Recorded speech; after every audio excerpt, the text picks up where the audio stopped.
चलिए मंगलाचरण करते हैं अपन लोग। हाथ जोड़ लीजिए सब लोग।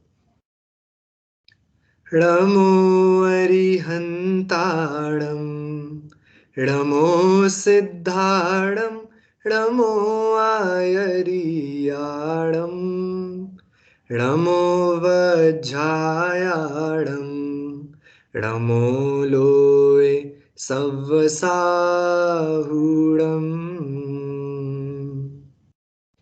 मंगलम भगवान वीरो मंगलम गौतमो गणी मंगलम कुंद कुंदार्यो जैन धर्मोस्तु मंगलम सर्व मंगल मांगल्यम सर्व कल्याणकारकम प्रधानम सर्वधर्माणां जैनम जयतु शासनम जैनम जयतु शासनम जैनम जयतु शासनम्।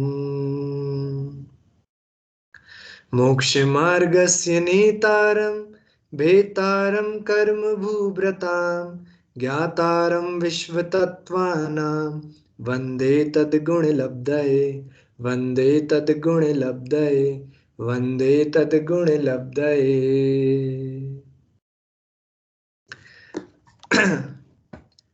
तो सबसे पहले तो क्लास प्रारंभ करने के पहले एक बार मैं अपना परिचय दे दूं, क्योंकि आप लोग शांतनु भैया से तो परिचित हैं ही।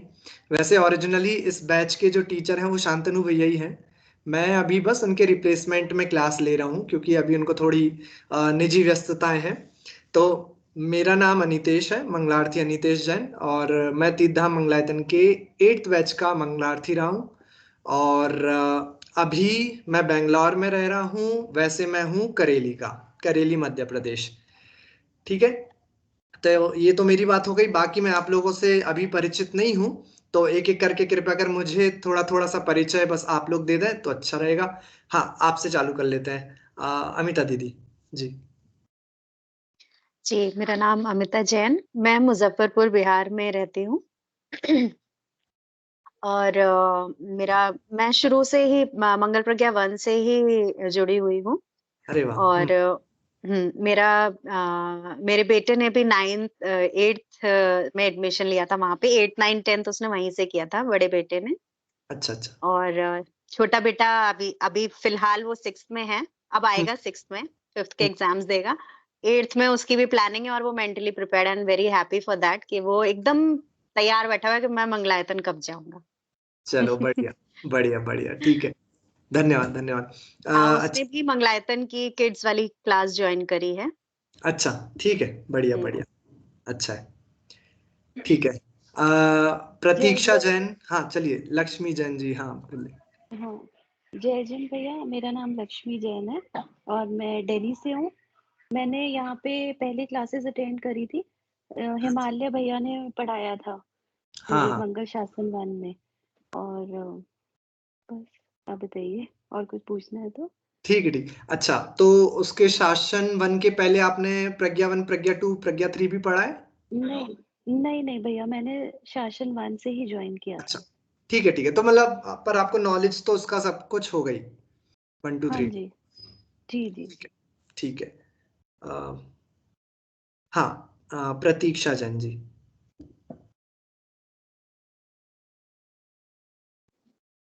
जय जिनेन्द्र भैया जी, जय जिनेन्द्र सभी को। जी मैं प्रतीक्षा जैन, मैं इंदौर मध्य प्रदेश से हूँ। और मेरे 2 बेटे हैं, और मैं मंगल प्रज्ञा से ही जुड़ी हुई हूँ, मंगलायतन से। और शांतनु भैया ही से ही पढ़ रही हूँ, और काफी कुछ सीखने को मिल रहा है। और अब जैन धर्म का प्रैक्टिकल स्वरूप जो आज के परिवेश में बहुत ज्यादा जरूरी है सभी के लिए, नॉन जैनियों के लिए भी।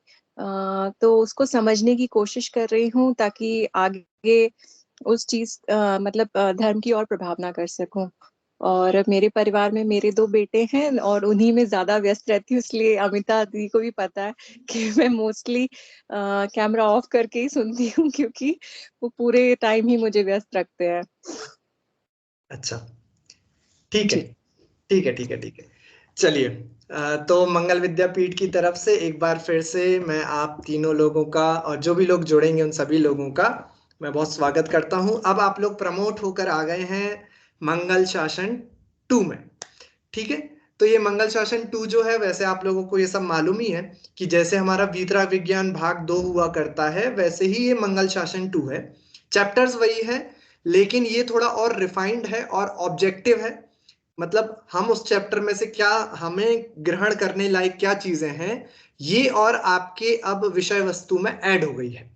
ठीक है, तो ये जो सारे के सारे चैप्टर्स हैं, ये आदरणीय सचिन पंडित जी हैं मंगलायतन में।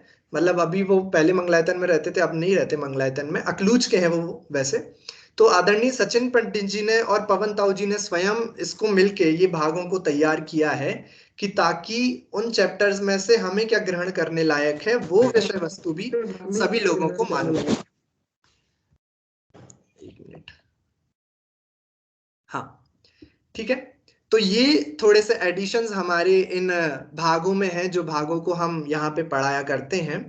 तो क्लास स्टार्ट करने से पहले एक मुख्य सवाल जो मैं आप लोगों से पूछना चाहूंगा, क्योंकि हम लगभग 8-9 क्लासेस हम लोग सभी लोग साथ में रहेंगे, तो मेरा आपके प्रति क्या संबोधन हो वो मुझे एक बार पता हो। जैसे मैं अमिता जैन जी हैं तो उन्हें अमिता दीदी बोलूं या अमिता भाभी बोलूं, प्रतीक्षा दीदी बोलूं या प्रतीक्षा भाभी बोलूं, वो आप लोग बता दीजिए। क्योंकि एक बार ऐसा हुआ था, क्लास में मेरी एक दूसरी क्लास थी मंगल विद्यापीठ की ही, तो मैं उनको आंटी करके बात कर रहा था। ठीक है, मैं आंटी करके बात कर रहा था, और बाद में फिर उनका मैसेज आया कि भैया आप मुझे तो वहां पे आंटी बोलते हो, यहाँ पे आप दीदी बोलते हो। तो मैं आंटी बोलूं कि दीदी बोलूं, ये आप लोग डिसाइड कर ले। वैसे मुझे दीदी ठीक लगता है तो मैं दीदी बोल दिया करूंगा। ठीक है, और जो दादी है उनको मैं दादी बोलूंगा। ठीक है, दीदी और दादी चलेगा। ठीक है, चलिए। मंगल शासन 2, इसमें जो पीडीएफ है वो मैं आपको शेयर कर दूंगा, और फिर अब दीदी को मंगलायतन दादी मत कर दीजिएगा। हाँ, उसका उसका ध्यान रखूंगा मैं।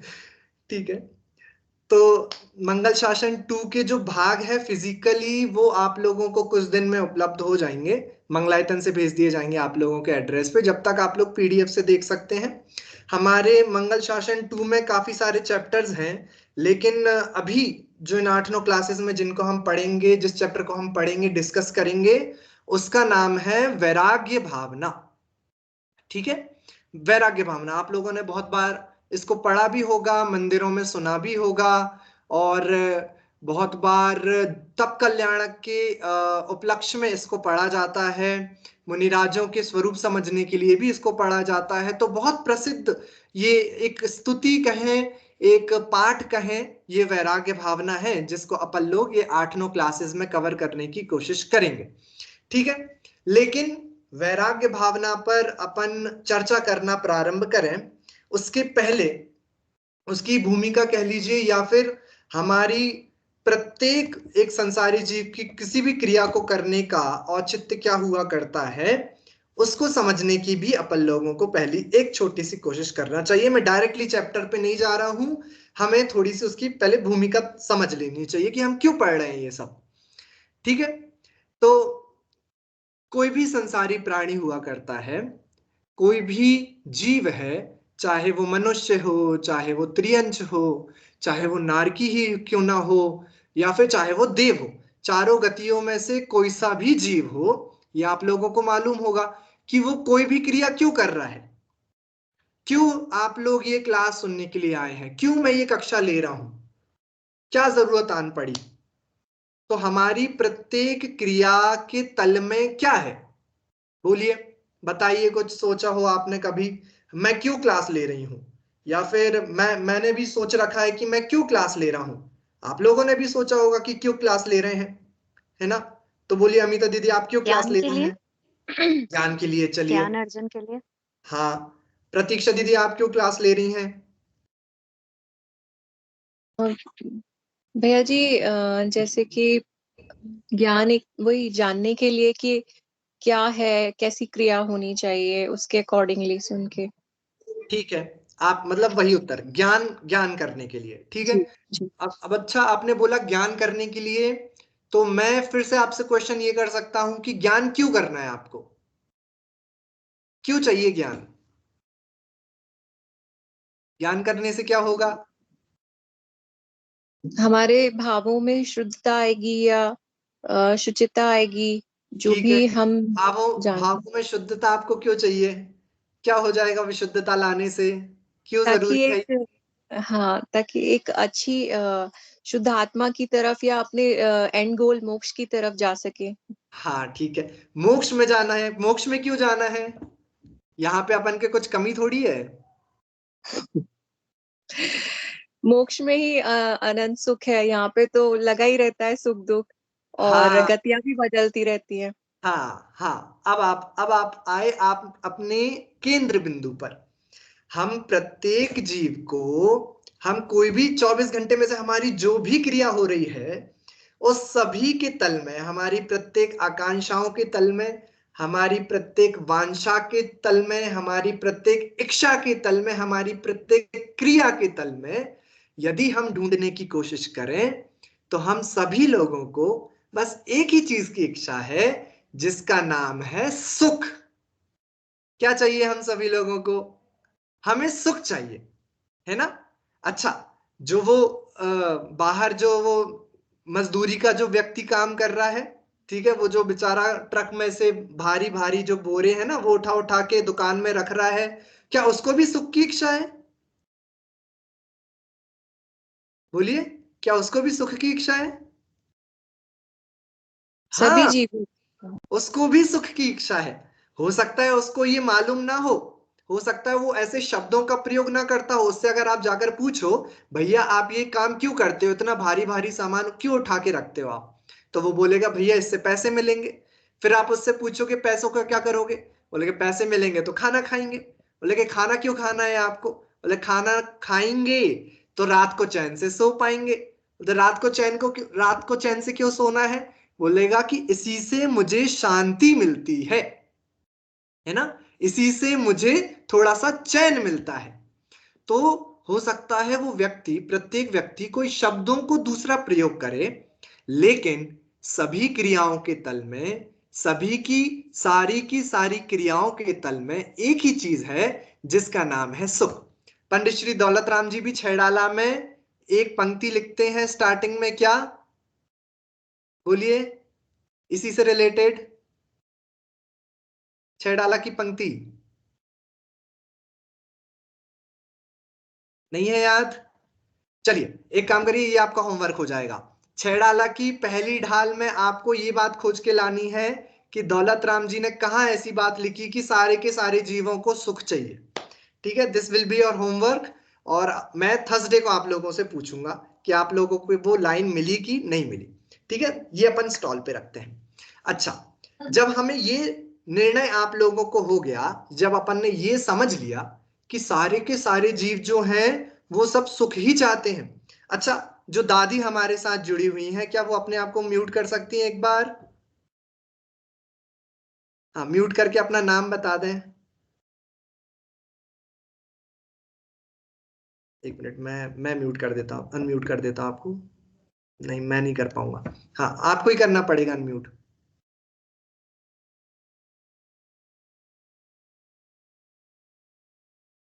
शायद उनका कुछ नेटवर्क इशू है, पॉज हो गया है उनका वीडियो हाँ, भी आया। चलिए कोई बात नहीं, ठीक है। हाँ ऐसे भैया हम लोग उनको आंटी ही बुलाते थे, हाँ हाँ, पहले भी वो हमारे साथ ही पढ़ते हैं, उनकी ठीक, थोड़ी तबीयत भी खराब थी। अच्छा अच्छा। कैसे हैं आंटी आप?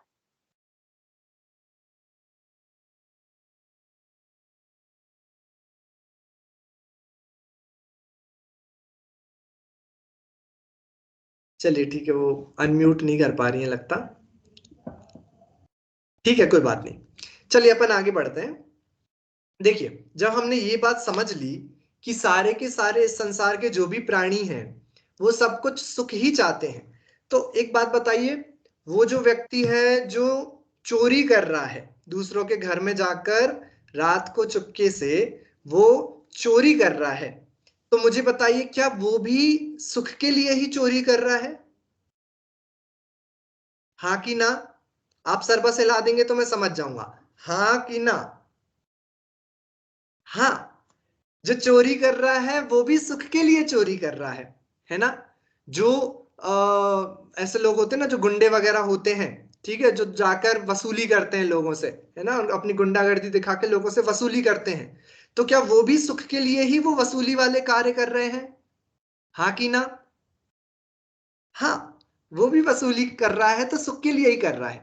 अच्छा, तीसरी बात, क्या जो एक ईमानदारी की नौकरी जो व्यक्ति कर रहा है वो भी सुख के लिए ही नौकरी कर रहा है? हाँ कि ना? हाँ। तो सारे के सारे प्राणी अपने अपने अपने अपने तरीके से सुख की खोज में लगे हुए हैं। करेक्ट बात है, करेक्ट बात है। सब प्राणी अपने अपने हिसाब से सुख की खोज में लगे हुए हैं। लेकिन लेकिन इतनी बात तो हमें ये स्पष्ट ही है कि सुख का मार्ग यदि कुछ होगा तो वो एक ही हो सकता है, अनेक नहीं हो सकते, है ना? सुख का मार्ग, सच्चा मार्ग जो होगा वो तो एक ही होगा, अनेक कैसे हो सकते हैं? और देखिए, जो जो भी प्राणी अपने अपने तरीके से सुख की खोज में लगे हुए हैं, वो, अब देखिए, जो चोरी कर रहा है उसको ऐसा लग रहा है कि ये मैं सारे पैसे अगर इकट्ठे कर लूंगा तो मुझे सुख की प्राप्ति हो जाएगी, ठीक है। जो व्यक्ति गुंडागर्दी दिखा रहा है दूसरों पर, वो ये सोच रहा है कि अगर मैं दूसरे पर रौब जमा पाता हूं तो मुझे सुख की प्राप्ति हो जाएगी, ठीक है।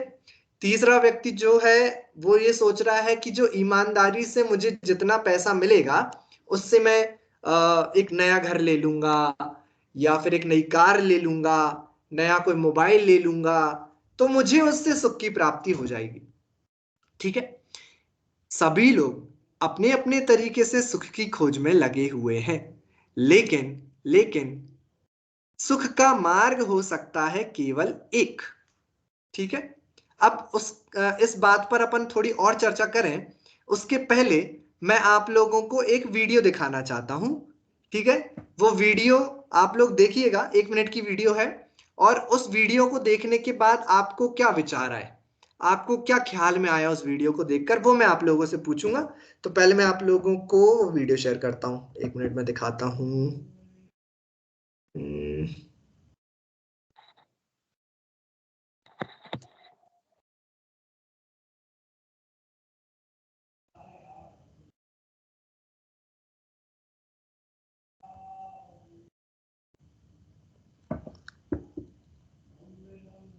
दिखाई दे रहा है आप लोग को स्क्रीन?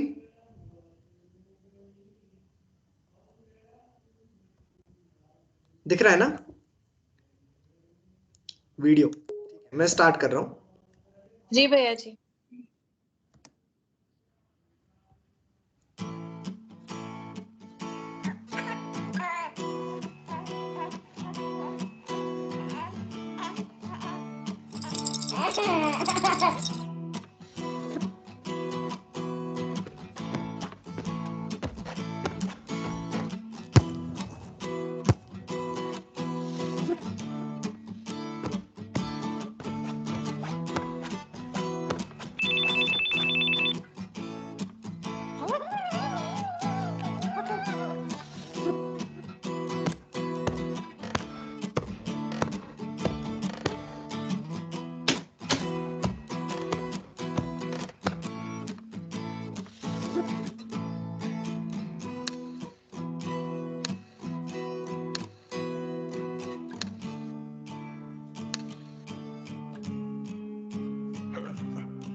हाँ जी, देखिए आप लोगों ने वीडियो।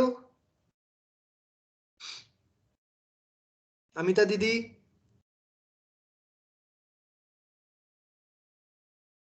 प्रतीक्षा दीदी, वीडियो देखी? जी भैया। जी भैया। हाँ, तो क्या क्या विचार आया आपको, क्या ख्याल में आया इसको देखकर? कौन पहले बताएगा? अमिता दीदी आप ही बताइए, चलिए।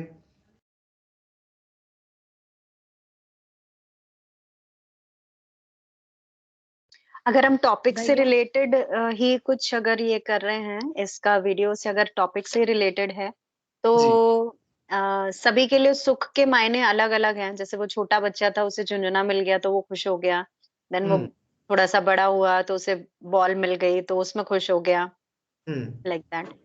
सभी के लिए सुख की परिभाषा या सुख के मायने अलग-अलग हैं। ठीक है, ठीक है।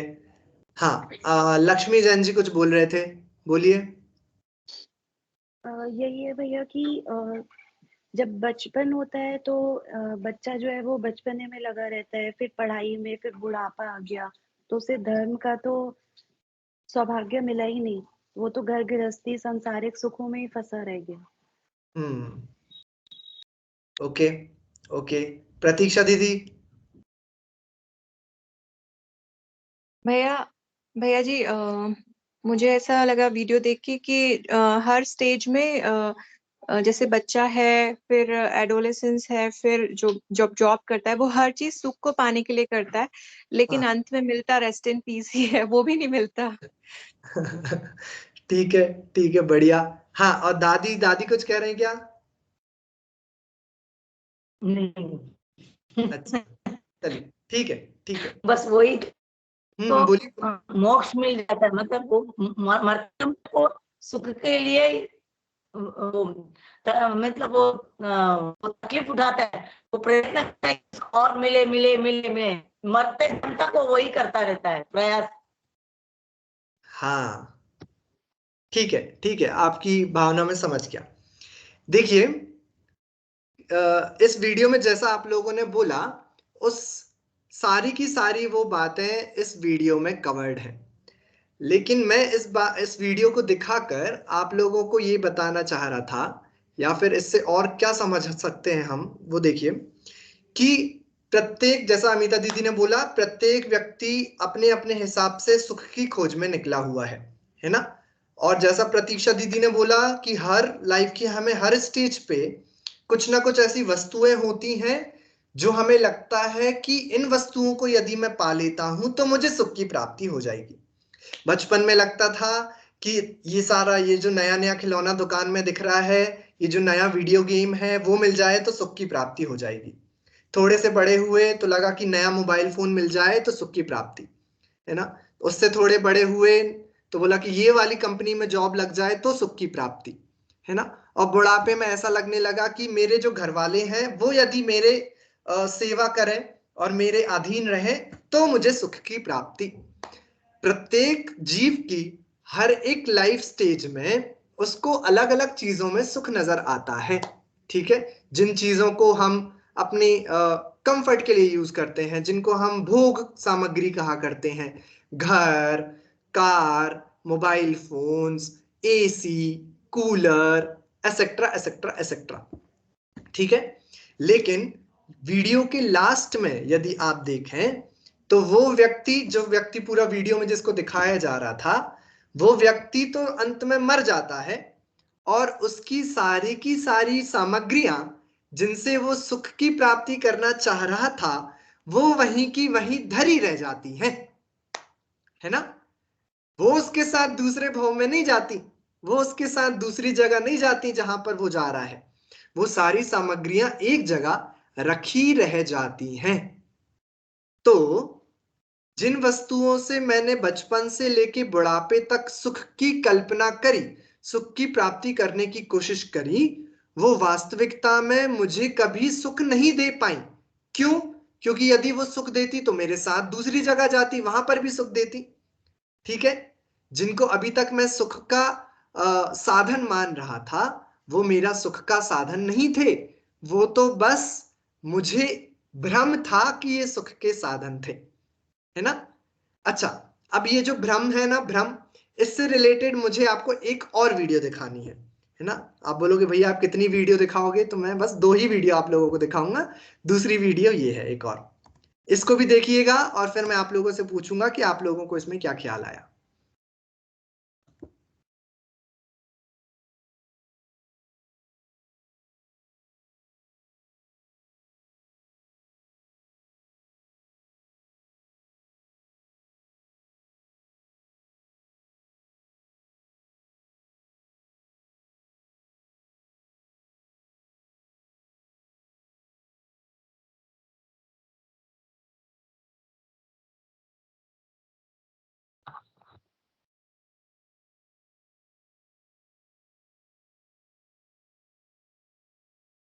एक मिनट।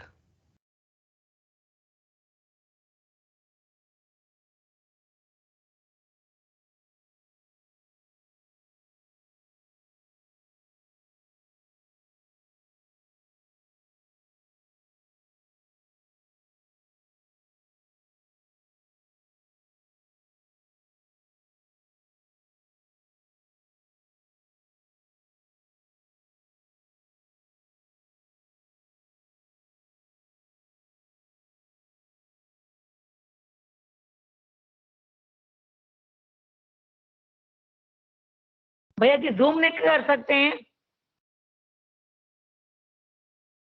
हाँ जी, हेलो, हाँ जी, बोलिए बोलिए बोलिए। Zoom है, आंटी बोल तो रही है थोड़ा कि इसको दिखाई दे थोड़ा रहा है। जूम जूम कर दीजिए, उनको शायद प्रॉपर दिख नहीं रहा है। अच्छा अच्छा, एक मिनट। हाँ हम्म,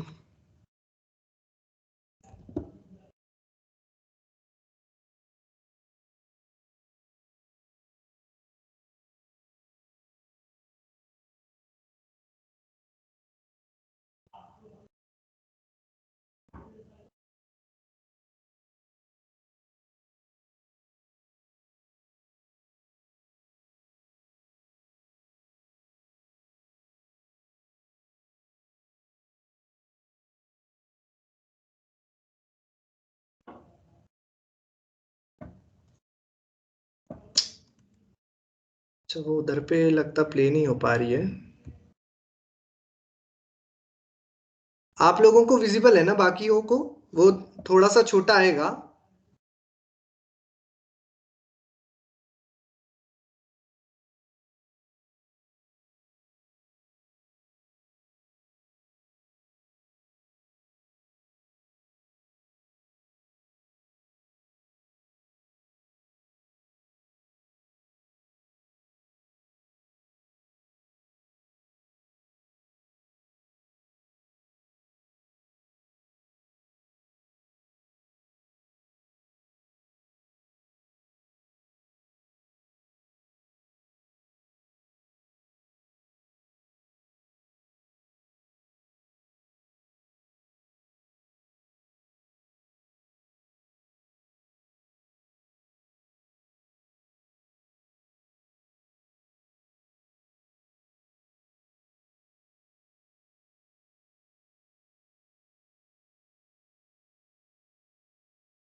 हाँ जी,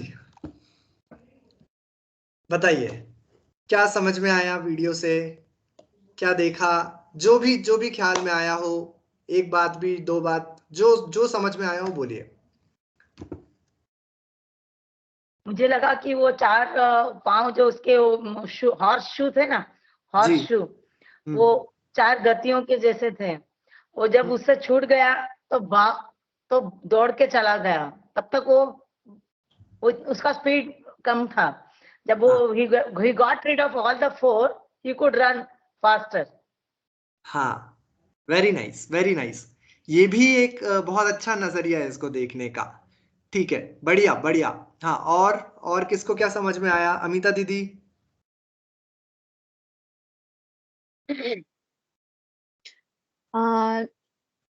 एक पॉइंट ये मुझे जो समझ में आया कि जैसे अनुकूल परिस्थितियां होती हैं तो हम सभी खुश होते हैं, मतलब बहुत खुश हैं, एंजॉय कर रहे हैं, सब कुछ अच्छा लग रहा है। जहाँ प्रतिकूल परिस्थितियां हो जाती हैं, जैसे उसका वो हॉर्स शू टूट गया तो फिर वो परेशान हो रहा है और उसको ठीक करने की कोशिश कर रहा है पर नहीं हो रहा है, तो हम दुखी परेशान हो जाते हैं। ठीक है, ठीक है। और प्रतीक्षा दीदी। भैया जी मुझे थोड़ा सा क्लियर नहीं हुआ, मतलब आइडिया नहीं ले पाई। आई थिंक जो उसके पैरों में लगी हुई नाल थी, जो सुख दुख चीजों को सुख दुख का कारण समझ लेते हैं, फिर वही चेंज हो जाते हैं, मतलब ऐसा कुछ था क्या? हाँ, नहीं, देखिए इंटरप्रिटेशन सबके अलग अलग हो सकते हैं, बिल्कुल। मैं बस आपका नजरिया जानना चाह रहा हूँ कि आप उसे कैसे देख रहे हैं। तो ऑनेस्टली आपको भैया, आपको जो ऑनेस्टली समझ भैया में आया हो आप वो बोलिए। मुझे थोड़ा बहुत यही लग रहा था, बाकी मैं एकदम क्लियरली नहीं देख पाई, अटेंशन नहीं दे पाई उसको। मुझे ये लग रहा है कि चीजों को सुख का और दुख का कारण मान लेते हैं, कुछ समय बाद वही सुख का कारण लगता है, लेकिन कुछ समय बाद वही दुख का कारण भी होता है, ऐसा हम मानते हैं। बढ़िया बढ़िया, ठीक है। और लक्ष्मी दीदी आप क्या कह रहे हैं? भैया वो यही है कि वो भागे जा रहे हैं, सुख के पीछे भागे जा रहे हैं, भागे जा रहे हैं, हाँ, यही है बस। ठीक है, चलिए। आप चारों ने बहुत अच्छा एक अच्छे तरीके से इस वीडियो को समझा है। और मुझे आप चारों में से जिसका सबसे अच्छा इंटरप्रिटेशन लगा, वो लगा मुझे प्रतीक्षा दीदी का। ठीक है, तो प्रतीक्षा दीदी ने बोला कि वो उन वस्तुओं को जिनको वो इकट्ठी कर रहा था, वो जो उसे सुख की कारण प्रतीत हो रही थी, वास्तविकता में तो वो ही उसके दुख के कारण थे। देखिए, वो जो घोड़ा था वो 4 नालों पे बंधा हुआ था। जब तक घोड़े के पैर में नाल है तब तक वो बंधा हुआ है, और उसको ये लग रहा है कि ये 4 नाल है तो मुझे सुख होगा। जब एक नाल निकल जाती तो उसको ऐसा लगता है कि दुख की बदरी उस पे छा गई है, दुख मुझ पे छा गया है। जब दूसरा निकल जाता है तो उसको लगता है अरे ये क्या हो रहा है, ये मुझ पे तो भारी संकट आ गया है। तीसरी निकल जाती है तो सोचता अब तो मैं गया, मैं तो समाप्त हो गया, मेरे जीवन में कुछ नहीं बचा। और जब चौथे निकल जाती है तो उसको मालूम पड़ता है अरे ये तो सारा बंधन था, ये तो कुछ, ये मैं जिसको सुख का कारण समझ रहा था, वास्तविकता में उनको इकट्ठा करना, उनको जोड़े रखना, उनको मेरे पास रखना, वही मेरे दुख का मूल था, वही मेरे सुख में अवरोध था, वही मेरे सुख के रास्ते में एक बहुत बड़ा हडल था। ठीक है, ये उस घोड़े को बात मालूम पड़ी।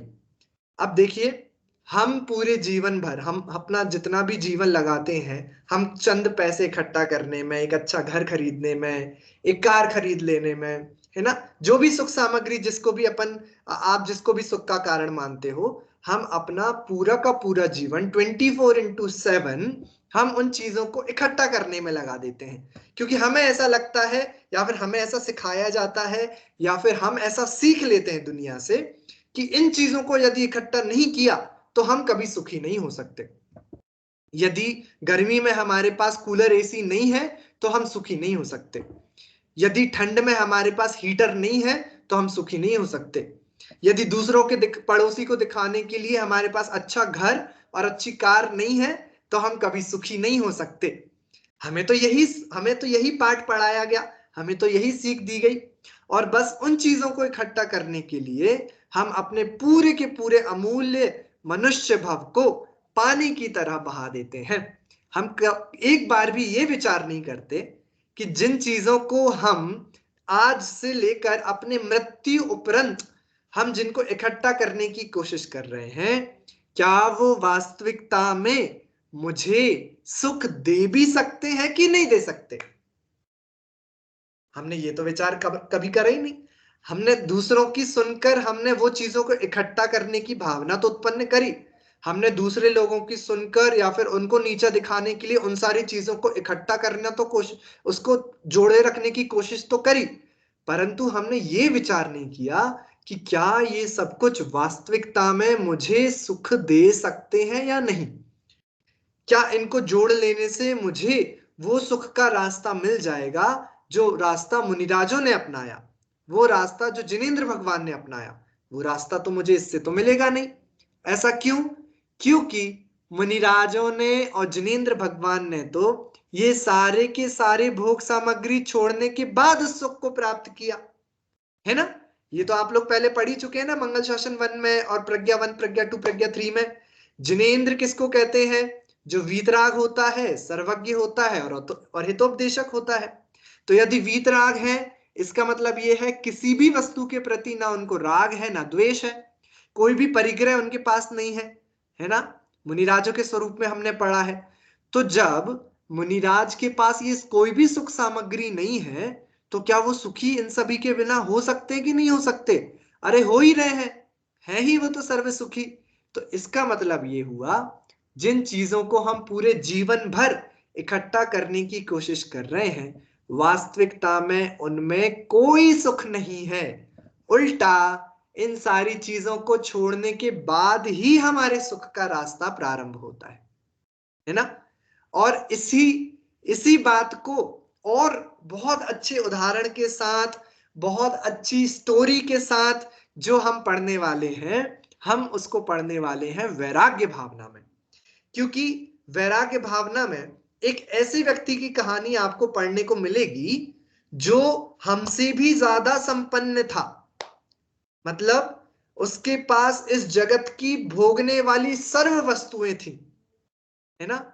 अगर आपके पास एक घर है तो उसके पास हजारों महल थे। अगर आपके पास मान लीजिए 10 करोड़ रुपए हैं तो उसके पास समझ लीजिए इस जगत की पूरी संपत्ति थी। मतलब अडानी अंबानी उसके सामने कुछ नहीं लगते, ठीक है।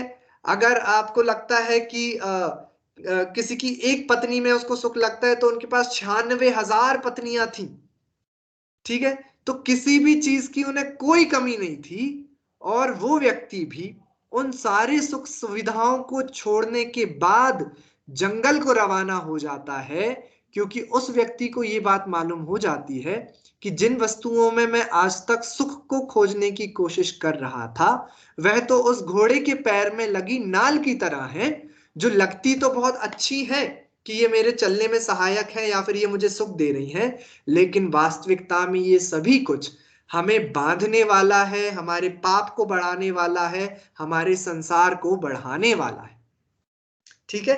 तो ऐसी ही एक व्यक्ति की स्टोरी हम वैराग्य भावना में पढ़ने वाले हैं कि वो उस वैराग्य भावना में बताया जाएगा उस व्यक्ति को कैसे वैराग्य आ गया इन सारी की सारी वस्तुओं से, और वो फिर उन चीजों के बारे में क्या क्या विचार करता है।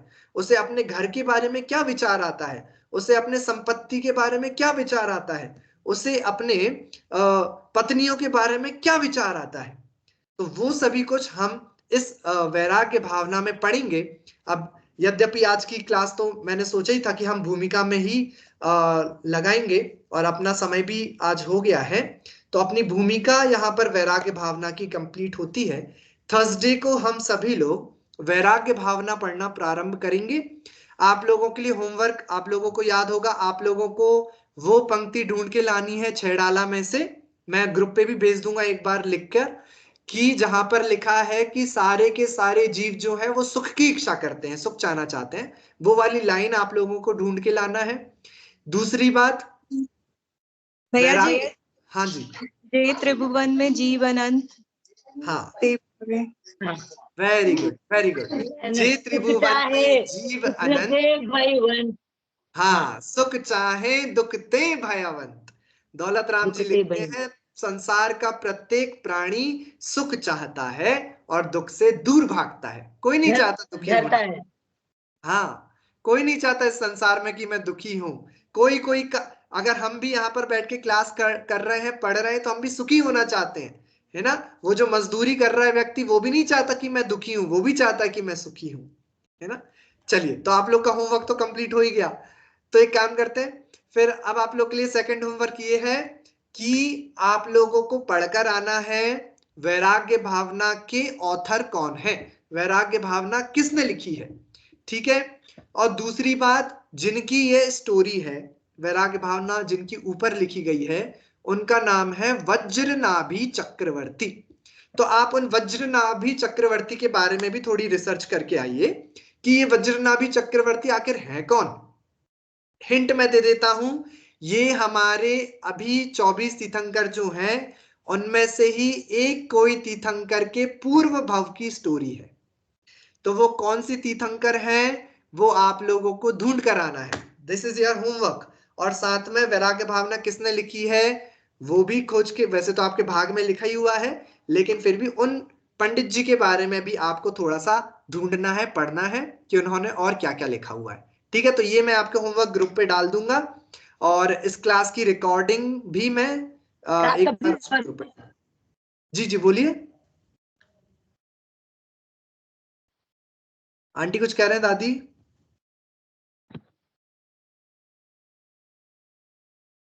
क्लास कभी होगा? क्लास अब गुरुवार में होगा, सेम टाइम गुरुवार।